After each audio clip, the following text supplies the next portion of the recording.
Addiction. The state of being enslaved to a habit or practice, or to something that is psychologically or physically habit-forming to such an extent that its cessation causes severe trauma.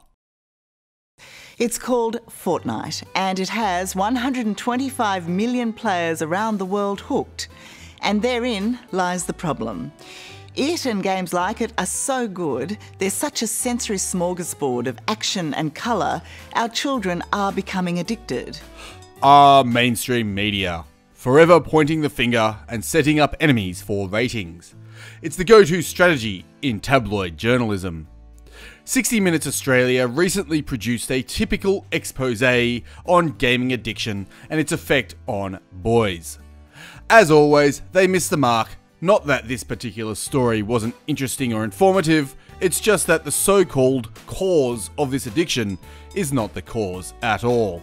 What is the cause then, Matty? That's what we're going to talk about, Short Bus. Duh. You're the duh. You see, gaming addiction, like all addiction, has almost nothing to do with the substance itself. It's easy to blame the game, or the heroin, or the booze, or whatever you want to point your finger at. But these are not the root of the problem. The truth is, addiction is more complicated than that, and is actually a symptom of something far deeper.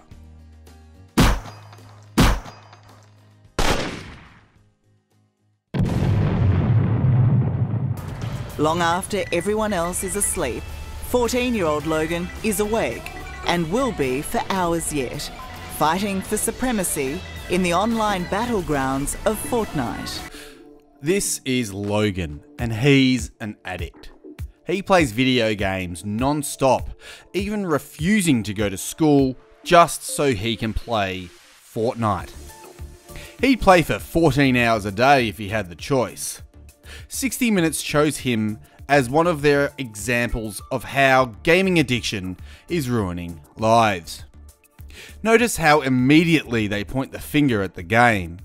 This is typical of older generations' attitudes towards addiction. They blame the symptoms, and not once through this entire piece do they ask any deeper questions.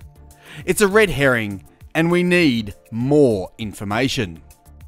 Fortnite and similar video games have been Logan's sole obsession for the past 2 years, at the expense of almost everything else.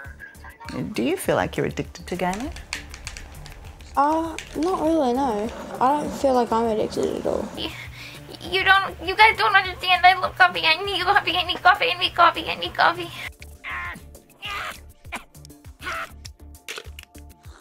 Hey, dude. Very funny, Matty. Yeah, couldn't help it. The first step is admitting you have a problem. It's not fair to blame the kid in this instance, but this was funny. Logan is obviously addicted to gaming. There's no shame in admitting this, and he needs to know people are here to help, not to criticise. I know this is cliche, but it's cliche for good reason. Logan's desperate mum, Britta Hodge, believes her son is a video game addict, for which he wears a terrible cost. Withdrawn, angry, depressed, anxious, completely different. I keep on saying to him, I miss my boy. I miss the boy that I used to have. It's not the boy I know. I mean, he'd be the one that would be the first to hook up his fishing rod and you know, go camping or soccer. No, can't get him outside. It's not out of the ordinary for parents to wonder what happened to their child as they reach their teens. Kids hit puberty and change. It's perfectly normal.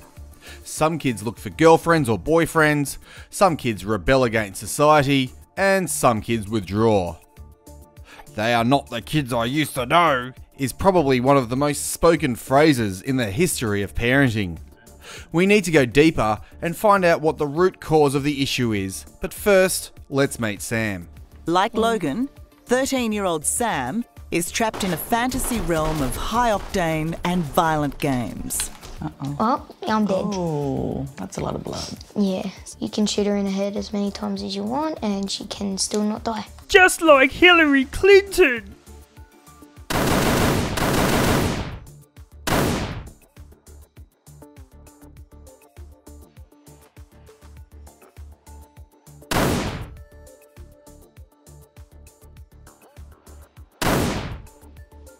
It's an alien world that terrifies Sam's parents, Joanne and Brendan. Why do you think this world is so appealing to Sam? I guess because you don't have to deal with the real world. You don't have to deal with chores. You don't have to deal with, you know, sports. And you can sit there for hours and hours and hours and talk to people and they're not going to judge you. Sam's mother is spot on. It's not about the gaming per se, but about the escape from reality. You see, Logan's parents' marriage recently broke down, and Sam's mother was also recently diagnosed with breast cancer. In order to understand what's happening to these two kids, we first need to understand what addiction is and how it takes hold. In 2015, Johann Hari gave a TED Talk entitled "Everything You Know About Addiction Is Wrong." Almost everything we think we know about addiction is wrong. And if we start to absorb the new evidence about addiction, I think we're going to have to change a lot more than our drug policies. But let's start with what we think we know, what I thought I know, right? Just think about this middle row here, right? Imagine all of you for 20 days now went off and used heroin 3 times a day. Some of you look a little bit more enthusiastic than others at this prospect. Don't worry, it's just a thought experiment. Imagine you did that, right? What would happen? Now, we have a story about what would happen that we've been told for a century. We think because there are chemical hooks in heroin, as you took it for a while, your body would become dependent on those hooks, you'd start to physically need them, and at the end of those 20 days, you'd all be heroin addicts, right? That's what I thought. First thing that alerted me to the fact something not right with this story is when it was explained to me, if I step out of this TED Talk today and I get hit by a car and I break my hip, I'll be taken to hospital and I'll be given loads of diamorphine. Diamorphine is heroin. It's actually much better heroin than you're ever going to buy on the streets because the stuff you buy from a drug dealer is contaminated, actually very little of it is heroin, whereas the stuff you get from the doctor is medically pure. And you'll be given it for quite a long period of time. There are loads of people in this room who may not realize that you've taken quite a lot of heroin, right? And anyone watching this anywhere in the world, this is happening. And if what we believe about addiction is right, those people are exposed to all those chemical hooks. What should happen? They should become addicts. This has been studied really carefully. It doesn't happen. You will have noticed if your grandmother had a hip replacement, she didn't come out as a junkie. It's a fascinating talk, and I'll link in the description if you want to watch all of it. He goes on to discuss an experiment known as Rat Park. Scientists first isolated one group of rats into small cages, each with a choice of 2 water bottles, 1 tap water and 1 a morphine mixture. They had no rat friends and very little space to run around. Scientists also put another group into a nice spacious enclosure with other rats and the 2 same bottles. The study found that isolated rats drank a lot more of the morphine mixture than rats in an open space social enclosure. This result contradicted almost everything we thought we knew about addiction and indicates that it's not the substance itself that causes addiction, but the environment. Addiction expert Dr. Gabor Mate explains. You see, if you look at the brain circuits involved in addiction, and that's true whether it's a shopping addiction like mine or an addiction to opiates like the heroin addict, we're looking for endorphins in our brains. Endorphins are the brain's feel-good, reward, pleasure, and pain relief chemicals. They also happen to be the love chemicals. They connect us to the universe and to one another. Now, that circuitry in addicts doesn't function very well. It's the circuitry of incentive and motivation, which involves the chemical dopamine, also doesn't function very well. Stimulant drugs like cocaine and crystal meth, nicotine and caffeine all elevate dopamine levels in the brain, as does sexual acting out, as does extreme sports, as does workaholism and so on. Now the issue is, why do these circuits not work so well in some people? Because the drugs in themselves are not surprisingly addictive. And what I mean by that is that most people who try most drugs never become addicted to them. And so there has to be susceptibility there. And the susceptible people are the ones with these impaired brain circuits, and the impairment is caused by early adversity rather than by genetics. What do you mean early adversity? Well, the human brain, unlike any other mammal, for the most part develops under the influence of the environment. So, and that's because from the evolutionary point of view, we develop these large heads, large forebrains, and to walk on two legs we have a narrow pelvis. That means large head, narrow pelvis, we have to be born prematurely. Otherwise we'd never get born. The head already is the biggest part of the body. Now the horse can run on the first day of life. Human beings aren't that developed for 2 years. That means much of our brain development that in other animals occurs safely in the uterus, for us has to occur out there in the environment. And which circuits develop and which don't depend very much on our environmental input. When people are mistreated, stressed, or abused, their brains don't develop the way they ought to. It's that simple. Drug addicts are very often people who suffered severe trauma as they were growing up. Addiction is a symptom of the problem, not the problem itself. In his TED Talk, Johann Hari argues that addiction is far less to do with the substance, but the connection people make with it. He also argues that addicts mostly don't want to be present in their everyday lives. In the 60 Minutes story, Logan even admits this is why he plays games so often. Logan is considered more susceptible than many. He first turned to this parallel universe to cope with the breakdown of his parents' marriage. And as someone who suffers severe anxiety, he finds it a safer, more soothing place. That's why I probably started gaming, because when I was depressed and all that, I started playing games, and it just made me feel happy again. And what makes you unhappy? Everything really. Like, I'm just not happy in general. And do you think that's a part of it too, that when you're playing games you don't have to think? Probably. Like, when I play games I don't really have to think about anything. The simple solution many put forward is to take away the games, but this highlights another issue that's not discussed in the story at all. It's not as simple as taking the cord away and going, oh well, bad luck, you haven't got the internet, because the repercussions from that, angry, aggressive, we've had to call the police before. I have been headbutted, I've had concussion, I've been bitten, black and blue, all up and down my arms. I can't hold him back now. He's my height, so I can't physically restrain him. Sounds like you're frightened of him. I can be. If he is in that moment, then I can be, yes. What we know is that Logan's parents recently broke up. This made Logan depressed. He retreated into his video games, and now his mother is unable to take them away. As we don't know the specifics of the situation, it's hard to comment, but it looks a lot like there is a lack of fatherly guidance and boundaries in this household. Stefan Molyneux has an excellent presentation about single mothers.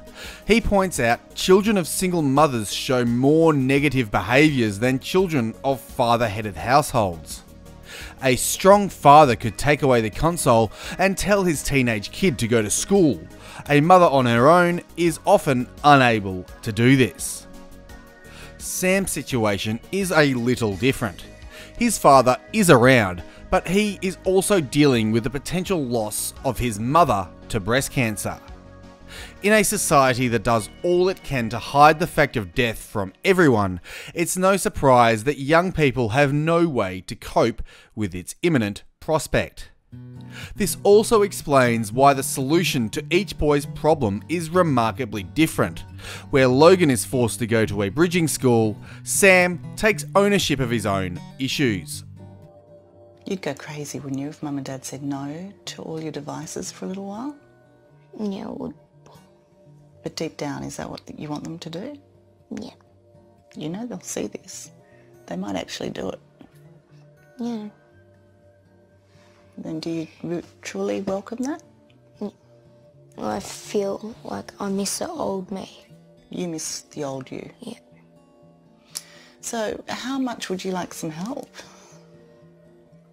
I would like help in trying to stop my gaming addiction and try and get away from gaming, but it's not as easy as what it sounds. What a trooper! What's great about this attitude is he puts the onus of the behaviour onto himself and doesn't blame anyone else. He knows he has a problem and he wants to fix it. There are plenty of adults who should follow this example. It's just a matter of brutal honesty and self-reflection.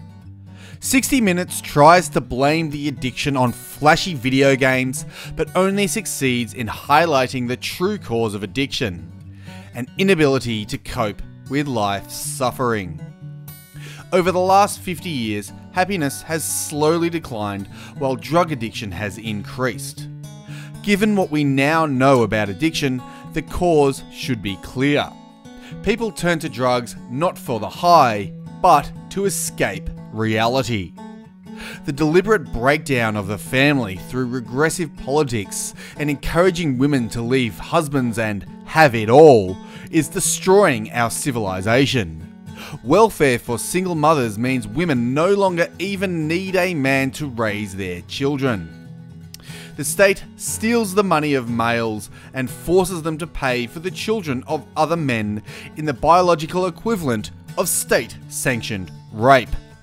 For 60 Minutes to try blame video games is wrong at best and flat out dishonest at worst. Video games do not cause addiction.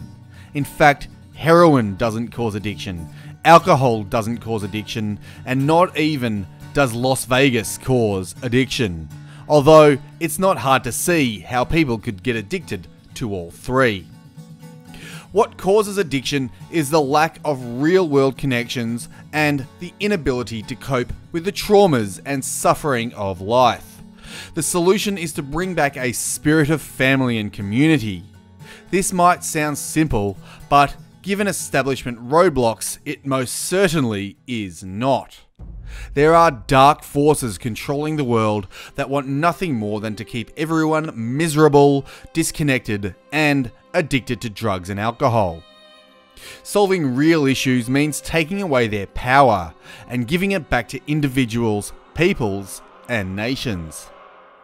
They won't give up their power lightly, but give it up they must if we are to save not just ourselves, but the entire human species. Thanks for watching. Please share this video around, consider donating on PayPal or Patreon, and I'll see ya when I see ya. Get him! Yeah, that one's mine! Don't you think you should have a break, Short Bus? No, this is too much fun! But you've been playing for 3 days straight. I think you're addicted. Yeah, I'm addicted to owning noobs! Alright, Short Bus. Have fun. Just remember to go to the toilet, alright? Yeah, get him! I'm on a rampage next!